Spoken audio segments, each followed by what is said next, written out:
Started. Good evening. I'm Dorothy Skye. On behalf of our Wisconsin League of Women Voters, it's my pleasure to welcome you to the third and final part of our 2022 Issues Briefing trilogy. To reiterate, this year's theme is Justice Matters.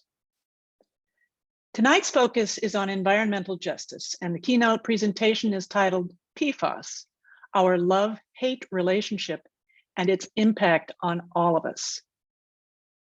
Whether you know nothing about PFAS or are in the midst of worrying about PFAS in your municipal wells because they've been shut down because of PFAS contamination, the story of PFAS might be considered as an ominous sequel to the DDT horror story.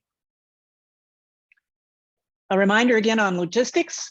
This presentation will be recorded and will be available on the lwvwi.org website. To avoid background noise, please keep yourselves muted unless you're speaking. Put your questions in the chat anytime. They will be answered during the Q&A. To find the chat, if you're not familiar with it, click on the ellipsis, the three dots at the bottom of your screen, and click to open the self-explanatory chat box. Closed captions are enabled by clicking the CC icon at the bottom of your screen. For this evening's land acknowledgement, I start again with the graphic reminder that indigenous peoples were once the sole inhabitants of the land that European immigrants took over and officially surveyed to create straight line, section, and township demarcation on Wisconsin plat maps. The book recommendation for this evening is Braiding Sweetgrass by Robin Wall Kimmerer.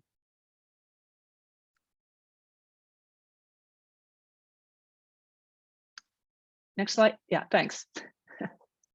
Dr. Kimmerer is a member of the Citizen Potawatomi Nation and a PhD plant ecologist.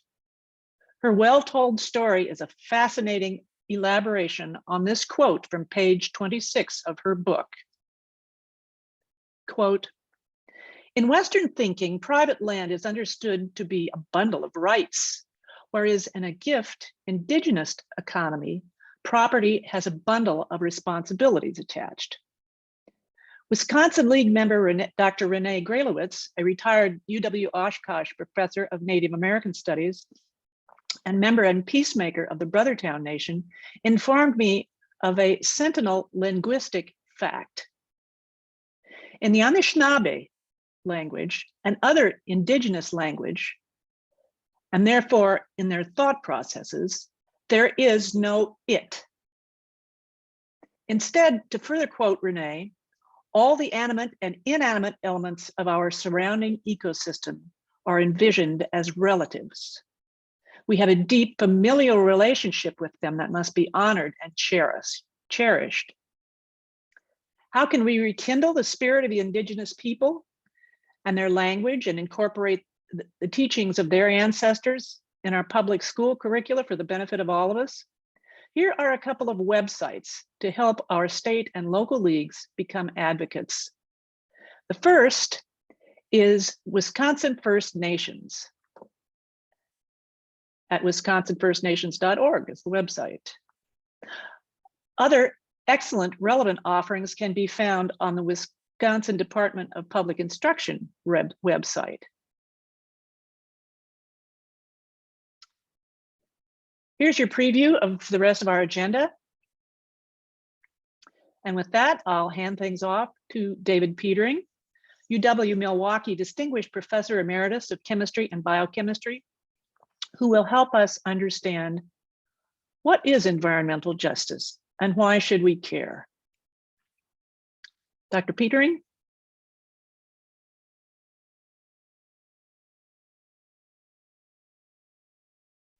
You're on mute.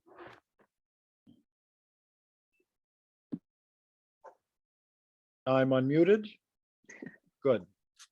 So thanks very much for inviting me to be present and speak to you about environmental justice.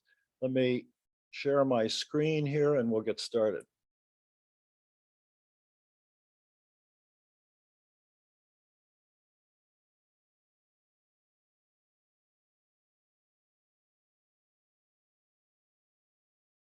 All right, I'm using as a subtitle, Environmental Justice, the Partner of Social Justice.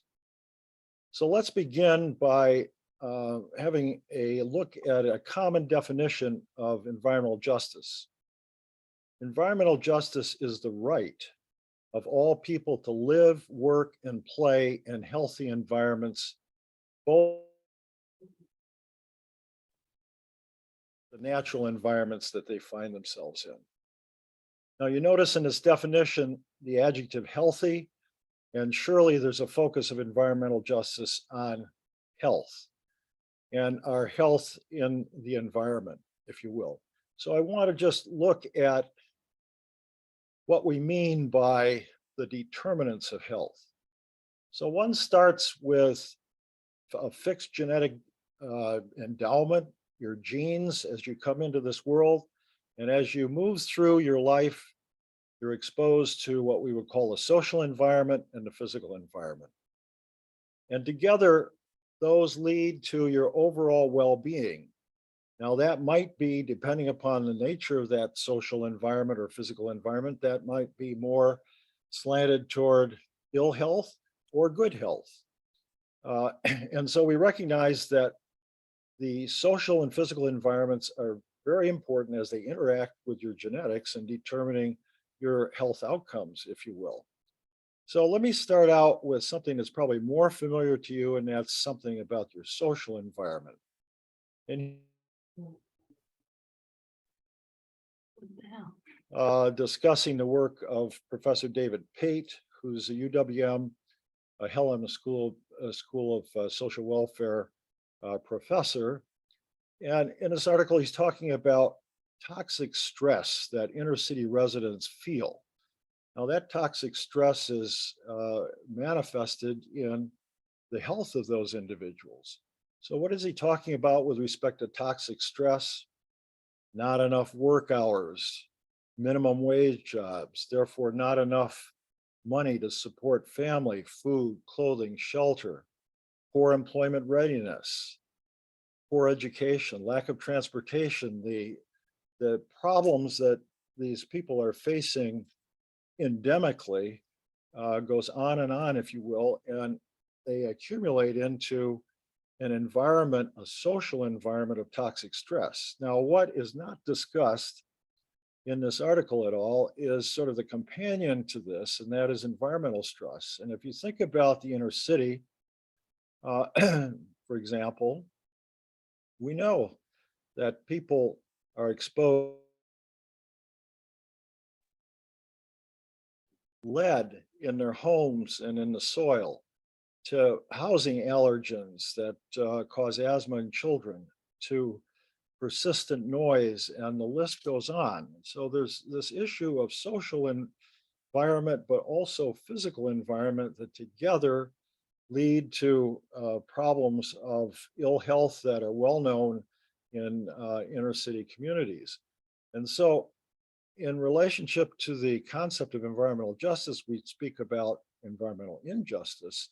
And of course, the main way we think about this is in terms of people who, because of their lower socioeconomic status, in a way are forced to live in environments that are unhealthy for them. And so they're faced with disproportionate environmental threats to their health. I want to give you a more particular example of this to sort of illustrate what we're talking about here. So you can go to the Environmental Protection website and call up a program called EJ Screen. That's Environmental Justice Screen. And with that program, you can look at any part of the United States, usually by calling up a zip code or a community name, and then look at a variety of databases that describe the situation in that particular locale. So you might be looking at pollution and its sources, social economic indicators, health disparities, climate change information, and so forth. There's just an amazing wealth of information there that helps you gain an understanding of the conditions that people face in their environments. Now, I'm going to compare in an inner city zip code in Milwaukee, 53206, to the conditions in a village south of Milwaukee called Greenfield. And I'm going to look at exposures to environmental chemicals. And if you look up at the top here, we're going to be looking at a variety of, we don't have to know the particulars here, but a variety of air pollution indicators, lead paint exposure, and also exposures that come because of soil contaminants and water contaminants. And then we're going to look at this bar graph here where we're looking at percentile. It could be the state, the region, or the nation. And you can see that for 53206, virtually all of these bars fall above the 50th percentile, many above the 75th percentile. And if you just take a quick look here, you can see that down in Greenfield, virtually none of them even reach the 50th percentile. And it's not difficult just to qualitatively see that people constrained to live in 53206 are being exposed to a whole variety of chemicals at a much higher concentration than those in Greenfield. And that this is really a disparity, this is an inequity that should not exist. And we call that basically an environmental injustice. Now, recognizing that, I want to go down and look at Greenfield, because in Greenfield, people are still being exposed at a level, in many of these cases, between the 25th percentile and the 50th percentile. Is that okay? And I would say that the second sort of environmental injustice that we don't think about quite so often is that all people, no matter where they live, face environmental threats to their health. Now, again, let me give you an example of this that relates to our next speaker, who's going to be talking about PFAS, these forever chemicals that are toxic and cause problems in those who are exposed. These chemicals simply last forever in the environment. So they've been around for decades, but we've only really become aware of them in the last decade. And even now, for example, in Wisconsin, there's not really a systematic survey that's being done of where these PFAS chemicals are found. But certainly one has already demonstrated that they're present in places in Milwaukee, in Madison, in smaller cities like La Crosse and Eau Claire, and even smaller towns like Rhinelander, and places that are actually too small to even show up on this map. If you sort of propagate this to the whole United States, basically what you find is chemicals showing up all over the country where people have looked. This again is not a systematic nationwide survey. And in fact, in a recent article in an American Chemical Society publication, that estimated that upwards of 49,000 industrial facilities are contaminated with PFAS, and that's symbolized by what you see down here in the in this lower map of the United States. And the picture that emerges from all this is that PFAS is all over the place. It's not confined to the inner city. One could be living any place and might be exposed to those sorts of chemicals or other sorts of chemicals like this. And one begins to sort of generalize to understand that chemical contamination is not something that necessarily is confined to one area. It's found all over. And so we come to what I call a third injustice, environmental injustice, and this is the root environmental justice, and that is the earth. Our home, our life support system, is subject to really wholesale contamination, compromising the health of all living things. And so with that sort of picture in mind, we really do need to expand our understanding of environmental justice to include the earth, not just human beings living in certain places. And in order to do this, I'd call your attention to what was the first principle of environmental justice that was enunciated at a summit of people of color and indigenous people back in 1991. And it's the the definition here is that I'd like to leave you with. Environmental justice affirms the sacredness of Mother Earth, ecological unity, and the interdependence of all species, and the right to be free from ecological destruction. That's the goal. That's the justice goal. Thank you, and I'll turn you back to your moderator.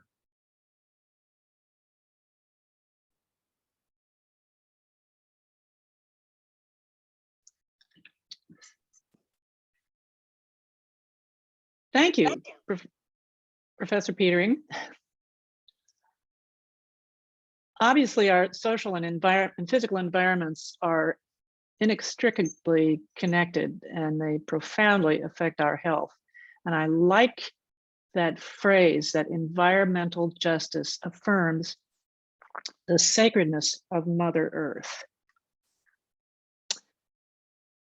Now, our State League's Senior DEI Specialist, Maria Douglas, will introduce a brief Justice Through Art experience featuring local artist Jeff Zimpel's creative contribution to environmental justice titled The Watershed Makes Marks.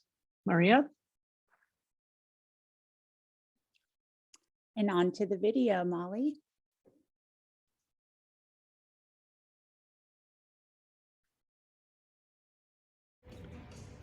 Good evening and welcome to the St. Kate Arts Hotel here in Milwaukee. I am Maria Douglas, the League of Women Voters, State of Wisconsin Diversity, Equity, and Inclusion Senior Specialist. Tonight, I am here with Jeff Zimpel, artist in resident here at the St. Kate. Jeff has his Master's of Fine Art in Art and Social Engagement from the University of Wisconsin-Milwaukee and is presenting our Justice Through Art experience, The Watershed Makes Marks. Jeff. Hello and welcome to Studio Ecology. My name is Jeff Zimpel. I'm artist in residence here at the St. Kate Arts Hotel. Welcome to my studio. This is a working studio space. I've been given this amazing opportunity to engage the visitors here at the hotel, the staff, and just people passing through and coming to have an art experience. I've been asked to engage them in my process, which is one that is intimately connected to the natural world. And so what I do is go out into natural environments. I go into the forests of northern Wisconsin. I go along the lakeshore in different parks and prairies. And ultimately what I'm seeking is color. And this right here is one of the oldest paints known to humanity. This is red ochre, and it comes from the Chequamenon National Forest up in northern Wisconsin. And this has been used to make marks for a long time. And what I do is I go out into the forest seeking color. I inevitably find myself looking on the banks of rivers and in this case, stream beds. And in these streams, the healthier the ecosystem, the healthier the environment, the more color is peppering this water. And I'm inevitably drawn close. I take little bits of it and bring it back to the studio. And here it goes through a whole transformational process. So I'll crush it with jade, powder it with a mortar and pestle, and activate it with different plant oils. And I'm trying to create enough paint to make a mark. And so what I do is using brushes that wash up on the shores of Lake Michigan and amplified with horsehair, I make marks and suspend these marks. And then I invite others to make marks here as well. And the prompt of making a mark is a really easy one. Anybody can do it. We all do it in many different ways. But the key here is to amplify what's going on way down inside of any mark that's made. Now, I'm going to take you around the studio and show you that depending on what brush you use, and again, these are brushes that wash up on the shores of Lake Michigan. Each brush is different, it has different character, and therefore it makes a different kind of mark. And so this is a collection that's growing over the course of the residency, and these are the brushes people will use to make marks. Now, what happens with this?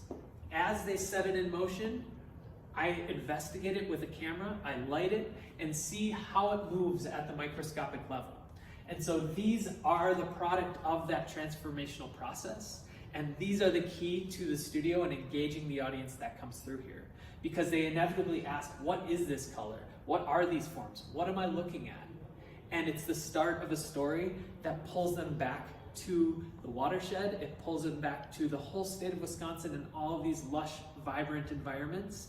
And it's a really easy way to connect the art making process and something as simple as vibrant color to how somebody can be an advocate, an ally, and a participant with the natural world.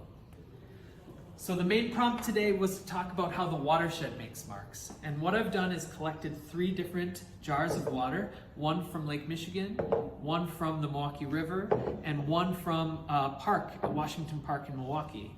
And just as the watershed carves out the Wisconsin landscape and pulls silt and dust, I've transformed some of these pigments into watercolor.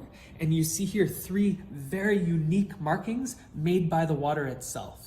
So we have a lot to learn from as artists, as people who live in Wisconsin, that we should be allies for these natural environments, because if we are, we could learn not just how to be good stewards, but even how to be really interesting artists.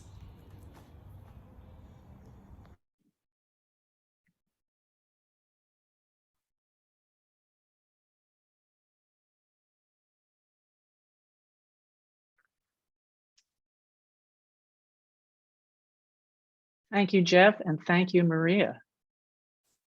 And now, Brandy Rodriguez, are you ready to take over and introduce our speaker for the evening? I am. Everyone, please help me welcome Meleesa Johnson, who is the Director of Solid Waste Management for Marathon County, directing business operations and solid waste programming and facilities. Meleesa just concluded 6 terms as president of Associated Recyclers of Wisconsin, is treasurer for the Solid Waste Association of North America Badger chapter, and for the Wisconsin County Solid Waste Management Association. Recently, she was appointed to the DNR's Waste and Materials Management Study Group and the DNR's PFAS External Policy Advisory Group. Meleesa is a member of Wisconsin Green Fire Science Council and sits on the Contaminants of Emerging Concern Working Group. In her private life, if you can even believe she can have one after all of these things she does, Meleesa is an alderperson for the city of Stevens Point, chairs the city's finance committee, and is president of Common Council. She also serves on several nonprofit boards in her community. So she is a busy gal, and we are honored to welcome you. Thank you again for helping us welcome Meleesa. And from here on out, please put any questions you have in the chat, which will be answered during Q&A. Meleesa? Thank you, Brandy. Thank you, everyone. And hi, so glad you're joining us this evening. The art presentation was absolutely fascinating for a number of reasons. Obviously, that's beautiful. Obviously, it's unique and informative. I also sit on the River Alliance's, Wisconsin River Alliance's 50-year basin plan for the central Wisconsin River watershed. And I've never thought about a watershed in those terms, but I am going to take that information and I am going to share it with my colleagues on this basin planning group, because that brings a different dynamic in respect to water and its various components. So thank you for that. It was absolutely fascinating. So I am here to tell you about PFAS, and now some of you probably are a little more well steeped in this information. Others as may be very fundamental. You've heard about it, you don't know a lot. I will qualify my presentation. I am not a PFAS expert. I have become a PFAS expert because I've been kind of forced into it because of my profession. I am not a chemist. I am a solid waste professional with a science background and a policy background. The reason I got involved, oh, there's a kitty. What a cute kitty, Brandy. Yeah, cute kitty. My dog was here just a little bit ago, so I totally understand. So I got involved with PFAS actually about a little over 3 years ago. I'd never heard of the term before, never heard of it.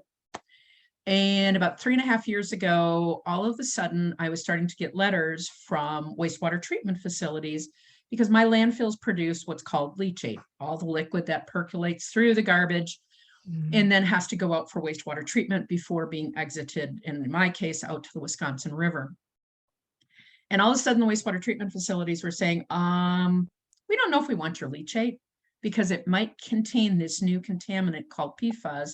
None of us know anything about it, but we're going to blame you, landfills, as a source of PFAS because, you know, you take in all the stuff nobody wants, and then you're the bad guys for having the PFAS. So I got involved, started learning more, started going to meetings, started doing presentations, having discussions with people, helping to bring awareness. And that's what my goal is here, is to bring awareness and understanding the impacts and actually some things that you can do about PFAS in your life. I do call this the love-hate relationship because the fact of the matter is they are forever and they're everywhere, and we absolutely love them and hate them at the same time. And now I'm trying to advance this, and there we go. Ooh, I'm always happy to, and I listed my personal email and not my work email because on January 6th, it'll be my last day with Marathon County. I'm pursuing some other opportunities. So I listed my personal email. I'm more than happy to take questions after the meeting. If you have follow-up, you can call me. This has become a common thing for me to be talking with folks about PFAS. So what are PFAS? Again, I'm going to start with a basic understanding that, or a basic assumption that we need at least some context here. There are thousands and thousands. When I wrote this presentation, I started this presentation, oh gosh, I've been doing this for 2 years. I've been changing it up. There's a new estimate. That there are as many as 9,000 of these man-made chemicals. We like them because they repel oil, they repel stains, they repel water, they are effective flame retardants. But that carbon, they are a carbon and fluorine bond that is virtually indestructible. It is the strongest bond that we are aware of in nature. Oh, it's not even in nature, it's just one of the strongest bonds that there are. The most studied and the most regulated at this point are PFOA and PFOS. Those have actually been phased out in the United States and around the 2001. The manufacturers have recognized that this was bioaccumulating in people's bodies and in the environment, and they have been phasing out PFOA, PFOS, but we have, as the map, David showed the map of all of the contamination sites, we have legacy sites everywhere.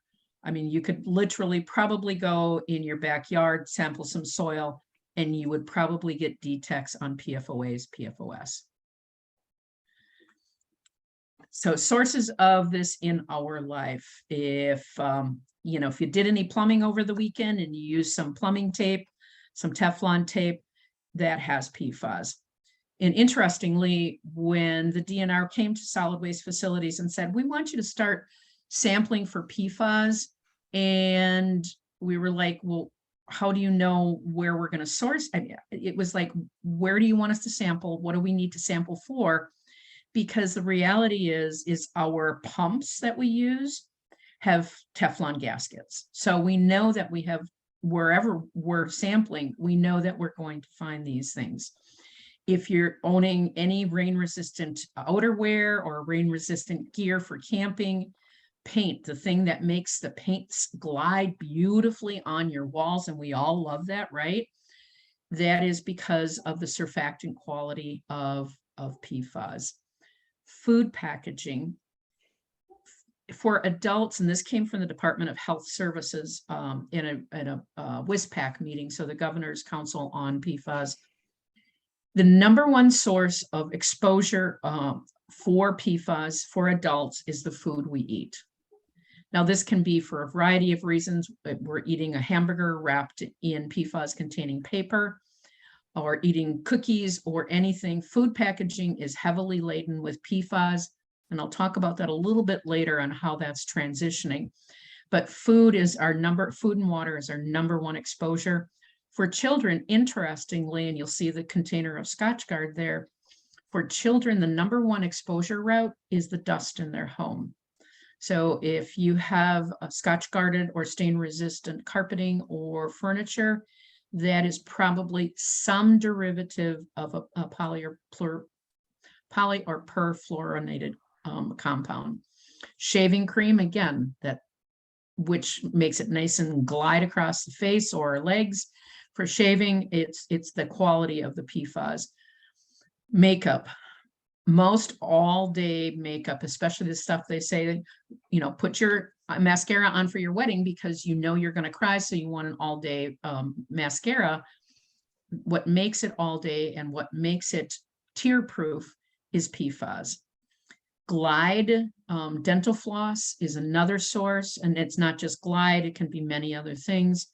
And then if you see the solar panels up there, the solar industry does use certain kinds of Teflon gaskets. And so it's basically everywhere in our lives. This kind of shows the cycle, and people are confused, and I don't blame them. I was confused at first. I'm like, where is this stuff coming from? Why can't we contain this? Well, if you're looking at all of those arrows, you're looking at a landfill, you're looking at a manufacturer facility with the smokestack spewing out pollutants into the atmosphere. You see our residential homes sitting there, and septic tanks and farm fields. Farm fields are impacted because we have been sending to farm fields as a soil amendment sludge from both paper mills and then from biosolids from wastewater treatment plants. These are all treated, these are approved, this is an approved practice, and they have nutritive qualities and soil amendment qualities. And so our farmers have been using these things. And unfortunately, now we're starting to discover that there may be PFAS in these that haven't been fully treated and are now in our farm fields. Of course, we all know that firefighting foam contains these, I think it's Class B firefighting foams. They contain PFAS because they don't react to fire. You can have extraordinarily high temperatures and the PFAS foam will not break down. And in complex fires, gosh, we kind of want to have something that is going to adequately and quickly not only save structures, but save lives. Imagine a plane crashing at the end of a runway. That's where you're going to see some of these PFAS foams. So it's everywhere and it's cycling around and around and around. It comes into your home, you flush it down the drain, you send it to the landfill. A manufacturing facility sends it up a smokestack. It may have a sludge. That sludge may go out to a farm field. It is a complex, overwhelming cycle. And again, for us, sources of PFAS, when I say us, the solid waste industry, and it's not just landfills, it can be recycling facilities and composting facilities, is the stuff that you send us, the stuff that you no longer want, and you put in your garbage, and we take it and contain it and do our job to protect human health and the environment. That's what we do every single day. Unfortunately, when you do that, when industry sends us the materials, it will contain, in many cases, PFAS, and therefore then landfills become a sink because of all of those things that you've sent us. And the same applies for wastewater treatment facilities. You're washing your Teflon pan in the sink, and I would encourage you, if you're able to, and we'll get to that later, phase out your Teflon pans and look to stainless steel, look to cast iron, carbon steel. These will not be contain any of the PFAS, and so therefore you can cook with them and feel safe that you're not contributing to your family's PFAS load. But wastewater treatment facilities don't manufacture PFAS. Landfills don't manufacture PFAS. We receive them, and now we're stuck trying to figure out what to do with them. And again, we talked about farm fields and we talked about industry and then of course, firefighting. So let's talk about the lopsided impacts a bit, since we're supposed to be talking about how this impacts from a diversity, equity, and inclusion perspective. And PFAS is really an equal opportunity offender. And the offense is typically in communities without a great deal of wealth. This is the impact to them. And it's unfortunate because they will be less protected. Communities of poor means will not be able to buy fresh organic produce that may not be impacted by PFAS. So there's clearly lopsided impacts as it relates to PFAS. And this is where this is lopsided. And I'm picking on DuPont and 3M because they are two of the biggest producers. I'm not going to go into Tyco. I just grabbed DuPont and 3M. 3M was the progenitor of all of the PFAS. They were the ones back in the 30s, and their scientists were looking for things to help the what they figured would be an upcoming war effort. And so it started in the 3M labs. DuPont grabbed onto it. You'll see the money enjoyed by these companies. Now you can argue this is capitalism. They're entitled to make that kind of money. But 3M's revenue for, I think it was 2022 or 2021, $35.53 billion. Now DuPont made a little bit less, but they're in the billions of dollars too. So they've enjoyed that sort of revenue and profit through the years from the products that they've produced. And we see this all the time in the solid waste industry, all the time. Manufacturers walk away from their products. So their end-of-life care is left to municipalities and you and me. So all of us trying to figure out how to deal with whether it's fluorescent bulbs or, I don't know, electronics, or as Dorothy had mentioned earlier, DDT. They create these things, and in this country, there is no extended producer responsibility to a great degree. So manufacturers walk away with the profits, and we all get stuck paying for the management of the end-of-life care of these things. So here's Marinette, and I think you're all very familiar with the challenges that Marinette is facing because of the Tyco plant within its jurisdiction and the contamination from their facility. Again, we just saw the revenue streams for both DuPont and for 3M, 15.1% poverty rate in Marinette, and their average household income is, just shy of $48,000. This is where that imbalance comes in. Where does Marinette fit in that whole equation? They have 15% of their families living in poverty. Their average income is not even $50,000. And now they get to try and figure out how to deal with this to protect, because the obligation of government, and again, I'm a policymaker myself, the primary responsibility is to protect the citizens. That's our job as policymakers. How do you protect your citizens against this monster called PFAS? It's everywhere. And in this case, Tyco walked away with profits. And now Marinette has to try and figure out how to manage that. And of course, we're left with, unfortunately, lawsuits, which can be long and expensive and not incredibly productive all the time. Rhinelander, and Dorothy probably is very aware of this one. Again, a much lower average income of $40,000 a year, and about 14.5% of their families living in poverty. Rhinelander now has to figure out how to manage the PFAS problem, considering they're looking at an average annual income for a household of $40,000. Because ultimately taxpayers and ratepayers are the ones that immediately are stuck with this bill. Now, you can retroactively, of course, follow up in the courts and try to be reimbursed, but these things you need immediate action. These communities are not incredibly wealthy. I have a community, the village of our city of Marion, small community. They may very well be facing this as well. Again, fairly low income as annual household, and then a poverty rate very similar to what we're seeing in Rhinelander. This problem disproportionately impacts people of lower incomes because they simply cannot afford to do the things necessary to protect their households. And here's the city of Wausau, very similar. You've all heard about the city of Wausau, maybe not. City of Wausau has all of its wells impacted by PFAS, and they are struggling to try and figure out how to take care of that.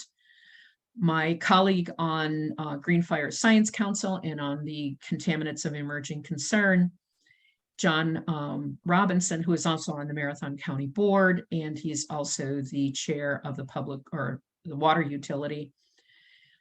He told me what they're looking at is a system that will treat the PFAS, not destroy the PFAS. When I'm using this, it treats the PFAS.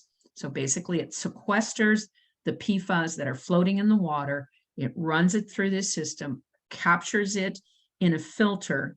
That filter then needs to go to a landfill because it contains all the PFAS, which the landfill will cycle that back through and send the wastewater to a utility for treatment, and this cycle continues. John told me that this system will provide protection for the people drinking the water in the city of Wausau. However, the capital costs, $20 million. However, every 3 to 4 months, this system becomes useless and it needs to be replaced. They're expecting an average cost of around $800,000 every 3 to 4 months. $800,000 every 3 to 4 months. Imagine communities trying to struggle to keep safe their citizens with that kind of expense. And sure, there's money out there now with the BIL and some of the Inflation Reduction Act money. There's even some ARPA money out there, but those are not sustainable long-term. They're going to help in the short term, but every one of the systems out there right now are nothing more than sequestration of the PFAS. They will not destroy the PFAS. So whether it's Wausau or Marinette or Rhinelander or Madison or La Crosse, they're going to be spending countless millions of dollars trying to protect their citizens from this. And what does that do? That diverts money away from lowering that poverty rate, providing more funding for schools, providing more funding for law enforcement, providing more funding for firefighters. Just, you can go down the litany. This is going to be channeling money away from some of these other things that communities could be doing. And just in our own homes, a filtration system, $1,400 to $2,100. And I clipped this right from the internet the other day. How many households can afford that? Even if you're making $40,000 a year and your mortgage is 30% of your household income, how do you afford that system? It seems ludicrous to impose this on families already struggling. And this lovely little countertop thing is $200. Yay, $200. That doesn't include the replacement of those filters every couple of weeks. So you can see that the real damage of this from a DEI perspective is really socioeconomic. People with money will be able to spend $2,100 for an in-home system or $200 for a countertop system. This will be a drop in the bucket for them. But for families and individuals struggling, This is a huge hit to them. And here's another example of how this disproportionately impacts people of lower incomes. Through, again, Green Fire, we received a request from a woman in the Madison area who was diagnosed with a cancer. And she believes it's somewhat related to PFAS exposures, and she wants to have a blood test to measure the PFAS in her blood. Her health insurance won't cover it because they don't see it as linked or essential. There is a company out there that will do it, but the cost is $600. This woman can't afford the $600 to find out if she has PFAS in her bloodstream that could be a contributor to her cancer. So the impacts to people of modest means is real and significant. And I'm quickly going to go through some of the other destruction technologies so that, again, I'm painting a dire picture. There is some hope, but again, all of these are really expensive. We have all of these kind of very interesting technologies, the electro, where they use electrodes to kind of reverse the polarity within a tank. They're doing all kinds of different things, but the whole idea is to get the fluorine out, to get the F out of these things. And so they're looking at, these are destruction systems, not treatment systems. These two systems right here are both in tabletop research right now. They are looking at scaling them up. But at this point, just like with all things new, it's very expensive. Kind of like my very first microwave, which was just about as big as an oven, regular oven, back in 1978. I think it was $1,000 or $2,000. Now you can get them for $30. But because these are new, the technology is uncertain, these will all be very expensive for communities to try and employ. And again, more of the treatment system, these are treatment systems, not destructive systems. So right now, communities are stuck with these granulated activated carbon, reverse osmosis. You've probably heard many of these terms before. These will just treat, they will not destroy. We will just cycle the PFAS problem through the system, and future generations, unless we find a destruction technology, future generations will be cycling with these treatment options and not any destruction technologies.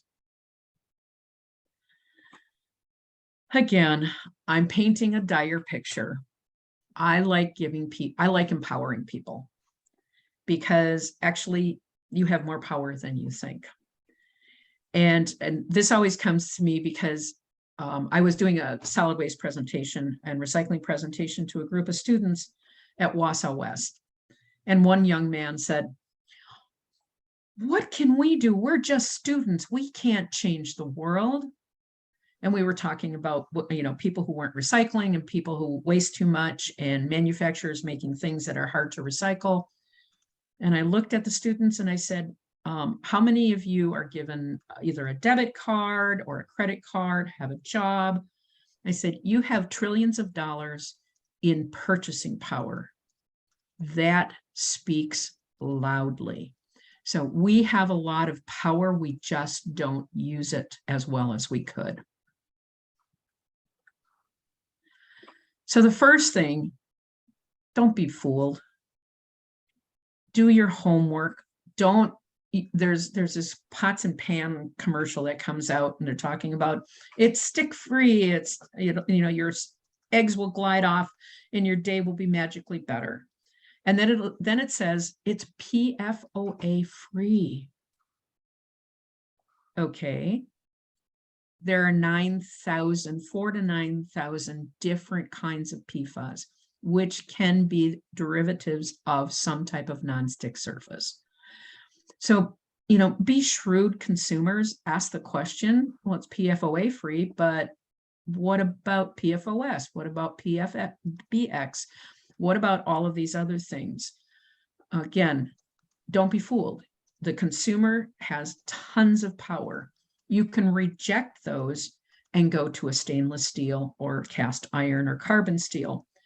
But remember, and here's another DEI impact, people of modest means cannot afford a carbon steel fry pan at $75. If they can buy an entire set for $35, which is probably going to be PFAS, they're going to buy that because they don't have a choice. They need to have a fry pan, and they don't have the luxury of buying stainless steel, cast iron, or carbon steel because they're very expensive. So if you've got the luxury to enjoy those choices, don't be fooled, make wise decisions and be informed. And that's my dog. Every time I get on a Zoom, my dog has to bark. So sorry about that, my apologies. But we were talking about this just a little bit ago. Be informed. Again, more informed, do your research. Here are 2 websites that do a really good job, not of promoting any product, but just providing you, the consumer, with some useful information so that you can actually make some informed decisions. They don't have everything there. And all too often, many products are allowed to list the sort of items that say these are protected by confidentiality. It's unfortunate, and we may not know everything, but even if we can start learning about a few things in our lives and making those changes and driving producers of products and manufacturers to say, we're not taking this anymore. We're going to buy this product over here because it's reasonably priced. We found out that your product contains things that we don't want. Y'all remember how BPA, you won't find a baby bottle in this country that contains BPA anymore. Why? Parents said, we don't want it. And guess what? Manufacturers listened. So you have the power through information and your pocketbook. And your voice. This is the League of Women Voters. Your voice, your advocacy, we are so powerful together. And I know it seems sort of very frustrating at times. I'm a policymaker. I understand how frustrating it is to try and advance really good things. But collectively, if we can join our voices together and start saying, we're tired of this. We can reduce our impact by making better choices, but our neighbors might not be able to because they are poor, and we want to help them. We want to reduce that burden onto them by all of us making these advocacy efforts to make these changes. These are low-hanging fruit. I have done this presentation a dozen times, and this is in every single one. Minnesota now has a law that says that they will be phasing out purposefully added PFAS to their food packaging. So does Maine. Maine has an even more restrictive one. These are perfect templates for Wisconsin to consider. You know why? Because the food packaging manufacturers are on board with it. They recognize the bad look of having these dangerous compounds in their food packaging, exposing adults and children to unnecessary exposure to chemical compounds. The food packaging industry wants to phase these out. Now, they could do it voluntarily across the board, but if we can advocate for these things at a state level, if Minnesota's doing it, if Maine is doing it, there are other states that are considering it, the food packaging manufacturing business is on board with it. I think Wisconsin, this is low-hanging fruit. It really, really is. I think we can get legislators on board to say, at a minimum, we will not sell food packaging in this state that has intentionally added PFAS. And the other is essential use concept. And this is what's used in the European Union nations. So not all of the European countries, but most of the initial European Union countries. And this concept came out of the Stockholm Convention on Persistent Organic Pollutants. And the idea is, where is this absolutely needed? The semiconductor business is saying we might need it in our manufacturing process, but we're actually looking at it to see if it is essential. I don't think it's essential, in my opinion, to be in cosmetics. I don't think it's essential to be in paint. I don't think it's essential to be in stain-resistant furniture. We have to look at the essential use concept and start phasing out those things that are absolutely non-essential. And we can do this. This is already starting to be introduced in the United States. We can do this in Wisconsin, but from an advocacy perspective, it's going to take more than my voice alone, or 1 or 2 voices, or 10 voices. It's going to take an entire group of voices to start advancing the idea of essential use. And again, this is a massive, massive, complex system of problems. We love how PFAS make our lives easy. We hate how PFAS have contaminated our lives. We need a holistic approach. We need regulatory action, and thankfully we now at least have surface water standards and drinking water standards. I believe there's a scoping statement sitting in the governor's office for standards for groundwater.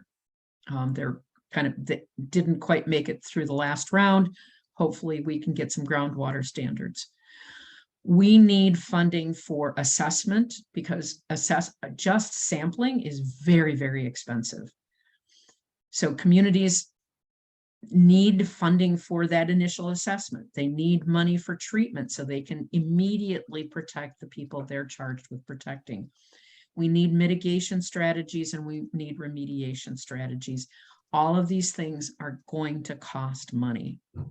We need to phase out the use of PFAS by manufacturers. And honestly, we need to spend more money on cost-effective destructive technologies, because incineration won't do it, at least with the systems we have now. Even the highest heat incinerator will not fracture those carbon fluorine bonds. Landfills, we're just going to cycle it through. You'll keep sending stuff. I'm going to keep collecting the liquid. I'm going to send that liquid to wastewater treatment facilities.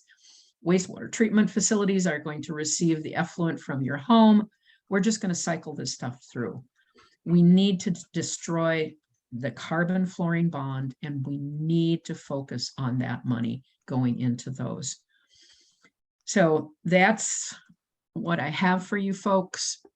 I appreciate the fact that I was asked to look at this from a DEI perspective, and the more I dug into it, the more I realized that this is really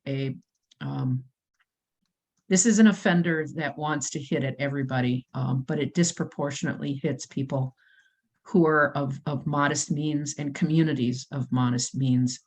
And if we're going to strike out to create equity, this is one thing we have to do. So thank you. Thank you, Meleesa. Let me start the question and answer period then. And there are many good questions in the chat already. One of the first questions had to do with the revenues that you cited DuPont and 3M were making.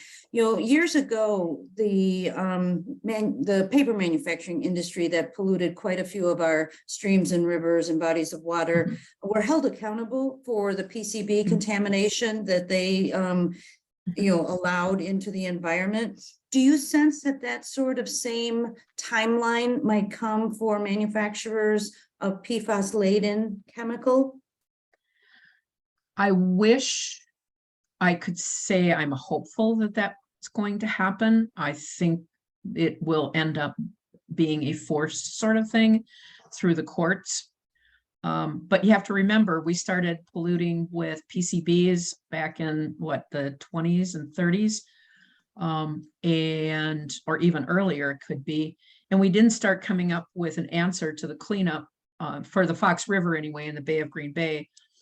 They were working on that when I was at the University of Wisconsin, Green Bay, and my professor, Mike Kraft, was working on the cleanup plans. That was in the 90s. So it was in the 90s where we were finally going, okay, now we need to fix this. So for decades and decades and decades and decades, everyone said there's a problem, and we didn't start seeing it solved until the 90s. I think this is going to take a lot of litigation before we start seeing culpability divvied up as responsible parties. Thank you. We had another question that's kind of a basic question. PCBs are so, stable a compound that we can't seem to break up these bonds. How is it that they're leaching into our bodies from dental floss and food wrappers and all of that? You mean the PFAS? Yeah. Yes. They like to glom on to things. It's interesting because so they're a carbon chain, right? Carbon and fluorine chain, and there may be sulfur on it. There's going to be oxygen. There might be a hydrogen on there, but one end is hydrophilic and one end is hydrophobic. So in that chain, one end of it loves to attach to water. And so if it's in our drinking water and it's going into our system, we will absorb it through that end that wants to grab onto liquids. On the hydrophobic end, it loves to attach to fats. So it's this perfect kind of weird compound that's saying, I don't care, I'm going to attach to something in your body because I want to stay there. And now some PFAS have a half-life of just a few days, some have half-lives of a few months, some half-lives of several years. So, some of them will excrete very quickly, some of them will hang around, unfortunately, and of course have been linked to some cancers, low birth weight, thyroid problems, and a number of other health issues. We just came off a big election, and we had one of our viewers tonight ask, was this an election question that was being asked of our candidates by the media? No, I think the closest we probably saw, and I'm very familiar, of course, with Central Wisconsin, and questions to Representative Katrina Shanklin and her opponent, and she did win, were questions about clean water. And in Central Wisconsin, nitrates is a huge issue. And I do know that many questions that came from the press or from interest groups, including the league, were about clean water. In other parts of the state, I don't know if specifically PFAS was asked, but if it was more general about clean water and protecting human health and ensuring people have access to clean water. You're being asked, please explain the difference between a chlorinated and a fluorinated hydrocarbon. So the chlorinated hydrocarbon, things like PCBs and dioxins, they form little rings. And that double carbon ring is typically very durable. And again, that's just the nature of organic chemistry, which honestly, I only got a B, and I'm not a chemist. So I hated organic chemistry, but that double carbon ring from the chlorine and the carbon, that's how it gathers together based on its structure. And interestingly, one of the newest or the most prevalent ways in which dioxin is entering our environment right now is incomplete combustion of paper. Because I did it just the other day. We had a campfire in the backyard, and what I do is I use newspaper to start the campfire. If there is a chlorine molecule on that paper, so our nice white paper is bleached, and there is incomplete combustion, you create the potential for dioxins. So that's just it's just the molecular structure of chlorine and carbon, how it wants to bond together. Fluorine does it in a chain. Fluorine says, I'm going to take a bunch of different carbons in a row, and I'm going to glom onto them. I'm going to grab onto them and create this long chain. Now, to my knowledge, the longest chain is 12 that I'm aware of. Typically, those chains are around 6 and 8 of the carbon and fluorine, and then these other compounds as well. And again, it's just the way the chemical structure is made up. Thank you. We have a question regarding whether or not in the sequestration process, if we have all these used carbon filters or what other kind of filters, is it possible to save them up until which time we could actually destroy the PFAS found in them? Theoretically, yes. I think you would need probably a storage facility the size of the state to store. These are not like little bitty filters. These are massive room size filters. These are huge, and just think Wausau needs to change out these things every 3 to 4 months. Just one community, that's their bulk for a year. Now multiply it times other communities, other businesses. So let's say the paper industry wants to do this or needs to do it. The metal plating industry is another source of PFAS. Theoretically, certainly, we can store things a long time. Practically speaking, probably not. Yeah. Your best estimate as to when a destruction technique would actually become feasible? I think there's a couple, again, the Zimpel I think is really showing promise, but that might be very expensive. Was some research coming out of, I think it's the University of Chicago or Northwestern, one or the other, that's really just a simple heating process using like a hydrogen peroxide solution that seems to show some promise for fracturing the fluorine from the carbon. That would be a relatively inexpensive process. And again, when you do that, you're going to end up with one of two things. You're either going to come up with a fluorine gas, or you will come up with a fluorine salt, depending upon whichever technology you're using. But really exciting is research that my department is doing along with a expert on fungus and a grad student at UWSP who works for me. We are looking at using fungus, mushrooms, to remediate PFAS, specifically PFOS, PFOAs. This is very early in the process, but we have had success using fungus to remediate petroleum contaminated soils. That research was done last year, and we have good results with that. We are now researching fracturing those bonds just using mushrooms, all different kinds of mushrooms. And if we find that we're able to do this, of course, then scaling that up will be the most important part. But just on Friday, we got the first round of data back, and we're seeing a reduction in the concentration of PFOS and PFOAs. Again, this is the very first step. This research is going to be ongoing for the next probably year, but that is showing promise. And if it does, and we can scale that up, we've discovered another option on destroying PFAS. Ian is asking, are there anaerobic bacteria that might be of use in such remediation? That's I don't have an answer to that question, but it is an interesting one, and it mostly rests in my interest in what we're calling the fate and transport of PFAS in landfills. So of course, landfills are anaerobic, and there is some research out there that suggests that PFAS are being changed. So going from those large carbon chains to the shorter carbon chains somehow in landfills. Now, is it just municipal solid waste landfills, or is it industrial landfills? Is it a mix?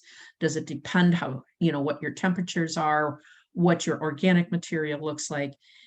We don't know yet, but that's a really good question. But there is some evidence there's something going on in landfills that could be changing at least those longer chain PFAS to shorter chain PFAS. Interesting. We have a couple of using our voice questions. The DNR has recently approved the horizontal drilling guidelines. PFAS, we know, are contained in the drilling equipment. I guess two questions. What is the environmental impact on groundwater, on, surface water? And then how long is this going to be allowed?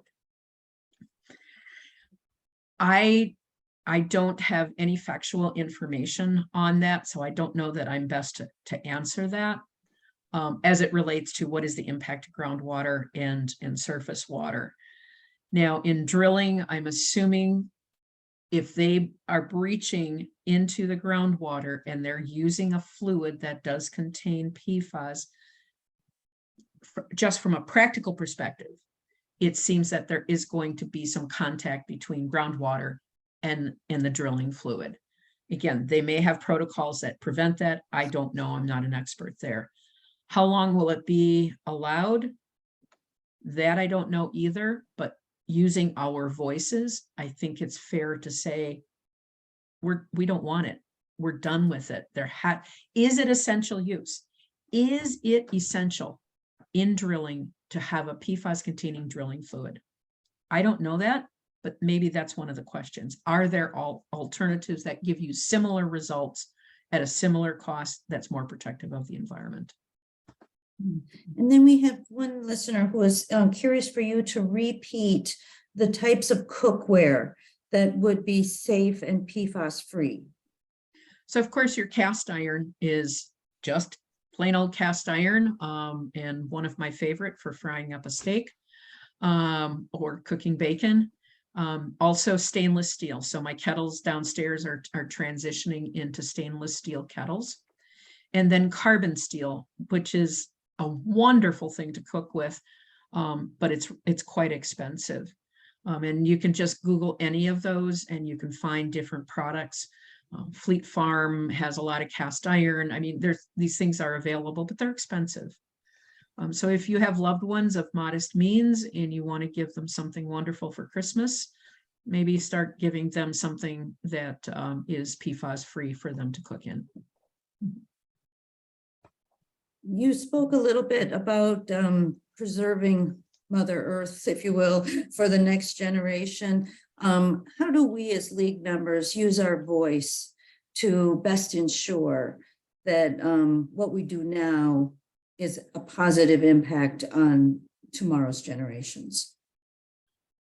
To me, the first step is being informed. We can't take action unless we're informed. So we're doing it right here. We're creating an awareness and an understanding. The one thing we cannot do is point fingers. This irritates me to no end when I take this personally, when people point a finger at me and go, landfills are bad, they stink. Why do we have to have landfills? And I'm like, I don't know. You got dressed this morning, you ate, you drove your vehicle.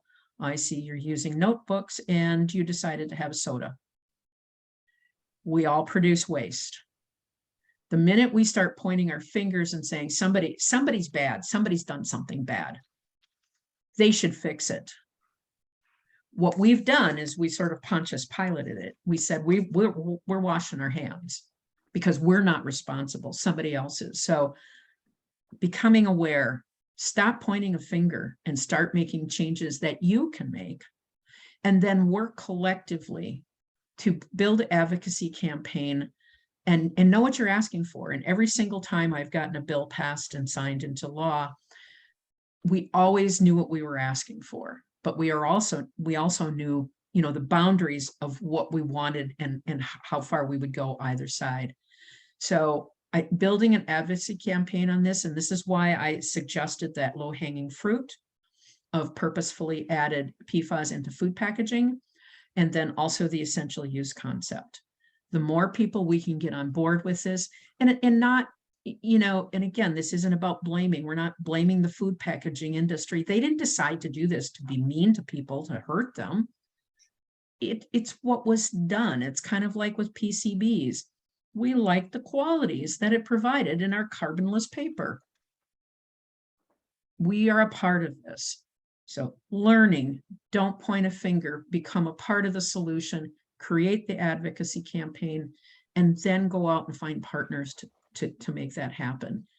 These are little steps, I know, but if we don't take the little steps, we're not taking any steps. Thank you. Hey, Vicky is asking, is it possible that the structure change of PFAS in the landfills could be the result of natural composting or heating of the PFAS? It's doubtful. Most landfills only get to, the temperatures in our landfills are actually regulated, believe it or not, by our gas wells. We are not to exceed about 138, 145 degrees, because what can happen is you can get some heating that can create some damage. And what it does is it kills all of those bacteria that are actually decomposing your waste. So that's why we always try to keep landfills at this certain temperature. And again, we do this with gas wells and we adjust them with the amount of oxygen coming in. So landfills are not going to be hot enough to be able to break down those fluorine carbon bonds. There are other processes going on in landfills that could very well contribute to a manipulation of the PFAS. Again, that's that whole fate and transport. We need to better understand that, and we don't have enough money right now to fully understand what that looks like. Okay. I'm not seeing any additional questions in the chat, and somebody's typing fast and furious. Please finish up and we'll get that question to Meleesa. Yeah, good questions, great questions. Thank you. All right. Meleesa, thank you. I'm going to turn it back over to Dorothy to bring us home. Perfect, thank you. Meleesa, I have one question to just put a framework on things. What temperature does it take to destroy PFAS? So some of the highest heat incinerators, several thousand degrees, have not been successful in breaking down that. And that's why, so you may be familiar, there was a bill that was passed, signed into law, that added some money into this last budget to collect a lot of the firefighting foam, the AFFF, the aqueous film forming foam that contains PFAS. Initially, it was going to be sent out for incineration. It is not anymore, because what we've discovered is that every incinerator that we know of right now in the United States is not hot enough to break that down. And it was actually sending PFAS up the smokestack and out into the environment so that it could rain down in communities nearby. So Wisconsin DNR very wisely, and DATCAP, because I think they were a part of this because of some other relationship, but it is now just going for kind of holding pattern in Alabama at a hazardous waste facility. And hopefully we will find some way to take that and make it so it'll never harm another person. Good question. And one other I got to slip in. Is there a good substitute for PFAS for putting out jet fuel fires? And I ask that because I heard that the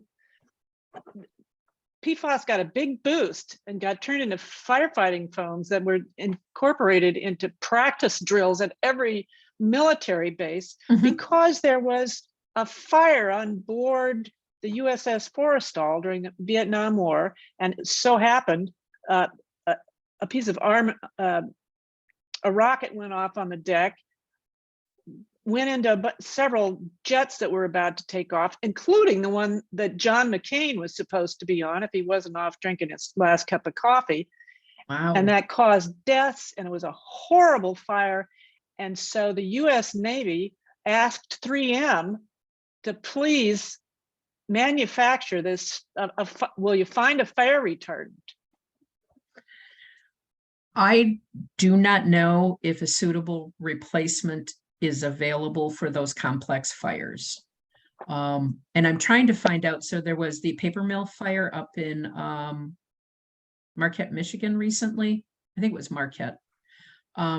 And nobody has the answer or is willing to share the answer if there was PFAS firefighting foam that was used to put out that very complex fire. Again, we get into essential use. If we cannot find something that is suitable to protect human lives and property, is it appropriate? And again, I'm posing this as a philosophical question. It's very rhetorical. Is it appropriate to keep some types of AFFF at airports, not train with it, but use it for those very complex fires? I don't know the answer to that, but I think those are the questions we need to ask ourselves. Dorothy, I'm gonna just break in for a second, because we did have one more request that Meleesa maybe help us with, is the link to the EPA Environmental Justice Mapping Tool. Is it possible for you to put that in the chat? I didn't have that. I think that was David. Okay. David, is Yeah, it it's a possible for- great tool.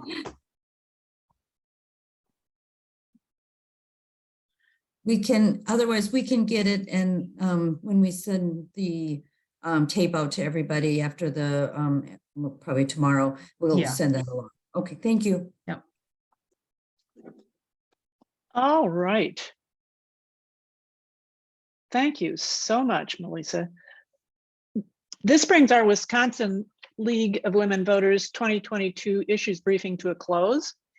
Thanks to our keynote speakers, Matt Rothschild, Elizabeth Griffith, and Meleesa Johnson. Special thanks to our justice-focused songstress, Donna Renee, and pictorial artist, Jeff Zimpel.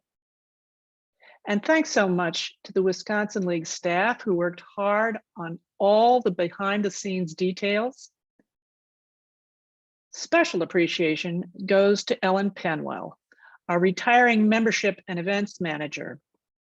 Organizing this 2022 issues briefing has been the capstone of Ellen's 6 years of service, ensuring consistent success of the Wisconsin State League's yearly issues briefing and annual meetings, as well as helping membership and the growth and development of individual local leagues. Ellen is smoothly transitioning that managerial torch to Brandy Rodriguez. But fortunately, Ellen will continue her active membership in the Whitewater League and her very welcome involvement with State League activities.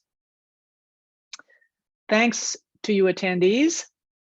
Everyone who worked on this event did so with the hope of benefiting you. I hope you will join with others to take collective action related to what you've learned. And please let your State League staff and leadership know how we can support your further study and actions on political issues. You can do this via your local league presidents and the State League committee members or team or task force members, or by directly contacting the State League office by phone. And we'll put that in the chat to remind you, 608-256-0827, or the State League email, lwvwisconsin@lwvwi.org. With that, we'll say good evening to everybody. Take care, and I think we've got plenty to do with each other. Okay. Thank you. Bye-bye.